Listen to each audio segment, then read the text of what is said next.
Hey everyone, and welcome. If you're a Java developer, you know the pain.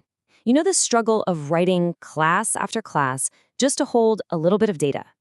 Well, today, we're diving into a feature that totally changes the game, Java records. Let's see how we can use them to finally tame all that boilerplate code. So, does this look familiar? You need a simple data class, a DTO or a POJO, just to move some information around. And the next thing you know, you are droning in a sea of constructors, getters, setters, equals, and hashcode methods. It's so much code for such a simple idea. But what if I told you there's a much, much cleaner way? Exactly. So before we jump into the solution, let's just take a moment to really appreciate the problem we're solving. We're going to call this the boilerplate problem. And wow, this slide just says it all, doesn't it? On the left, you've got this massive wall of text. That's the traditional verbose class you'd have to write for a simple rectangle. But then look at the right. That single clean line of code, that's the exact same thing using a Java record. All that functionality is still there, it's just handled for you. The difference is absolutely staggering. So what exactly is a record? Well, the formal definition says it's a special class designed to be a transparent and immutable carrier for data. And the key words there are transparent and immutable. Transparent means it's super obvious what data it's holding, and immutable means that once you create it, its data can't be changed. Think of it like a crystal clear sealed box for your data, simple and reliable. All right, so we've established the problem, we've felt the pain. Now for the good part, the simple solution. We know what they are, so let's dig into how they actually work. And this, right here, is the heart of it all. The syntax is just record, the name of your class, and then in parentheses, the data it's going to hold.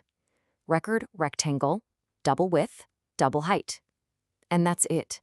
No, seriously, that's the entire class. In that one line, the compiler automatically makes a complete, functional, and immutable class for you. It really is that simple.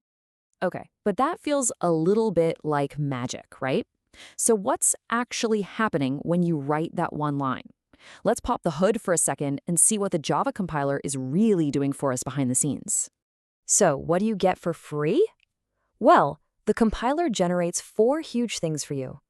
First up, you get private final fields for each component, which is what makes your record immutable. Second, you get public accessor methods.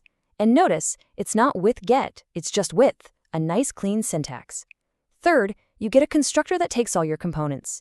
And finally, you get sensible, correct implementations of toString, equals, and hashcode. All that boilerplate you used to write by hand? Poof, gone. Now, right about now, you might be thinking, okay, this is great, but what if I need more control? What if I need to validate some data or add my own methods? And that is an excellent question. Records are simple, but they are not simplistic. You can absolutely customize them. When it comes to constructors, you've got 2 main ways to add validation. On one hand, you can write out a full canonical constructor. You declare all the parameters, you do your checks, and you manually assign the fields. But on the other hand, you have the much cooler compact constructor. Here, you don't even list the parameters. You just write your validation logic, and the compiler automatically handles the field assignments for you. It's super clean. And it's not just about the constructor. If the default toString method isn't exactly what you need, or you have a special case for your equals logic, you can override them. You still have full control to provide your own implementation for any of those methods the compiler gave you. What about adding completely new things? No problem at all. Just like a regular class, records can have static members. So you can add static fields for constants, like a golden ratio.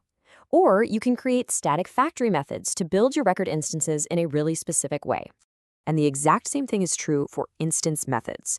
Your record isn't just some dumb data bag. You can add useful methods that operate on its data, like a method here to calculate a rotated version of that rectangle. The whole point is you get all this conciseness by default, but you never, ever sacrifice power when you need it. Okay, before we move on, just a few quick rules to keep in mind. Records can implement interfaces, which is super useful. They cannot, however, extend another class, and that's because they already extend a base java.ling record class under the hood. They can also be generic, which is awesome. And finally, serialization just works out of the box, though with a few limits on how much you can customize it. Now, for the part that I think is the most exciting. Records aren't just this neat, isolated feature. They are a cornerstone of modern Java development, and they plug in beautifully with all the other cool features that have been coming out. It really started to click with pattern matching for instance of back in Java 16. Before this, you'd have to check an object's type, and then you'd have to cast it to a new variable on the next line. But now you just write if object instance of point P. That one little expression checks the type and creates a new safely casted variable P that you can use right away. So much cleaner. But then Java 21 comes along and takes it to a whole other level with record patterns. Now, you can actually deconstruct the record right there in the if statement. You can write if object instance of point, int x, int y. This single line not only checks that object is a point, but it also immediately pulls out its x and y components into local variables for you. What used to be 3 lines of code is now one expressive statement. And this power just keeps going.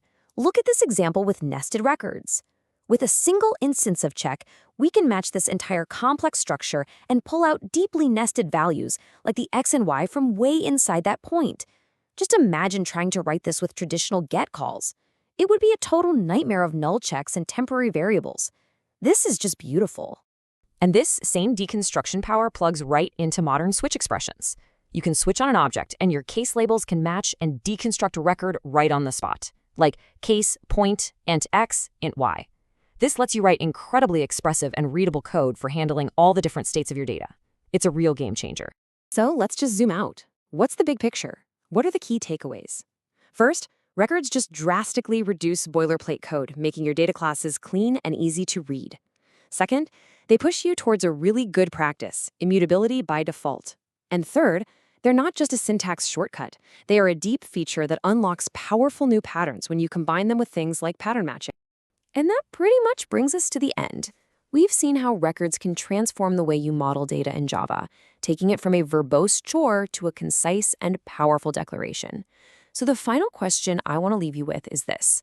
Looking at the code you write every single day, how are you going to use records to simplify your next project? Thanks for tuning in.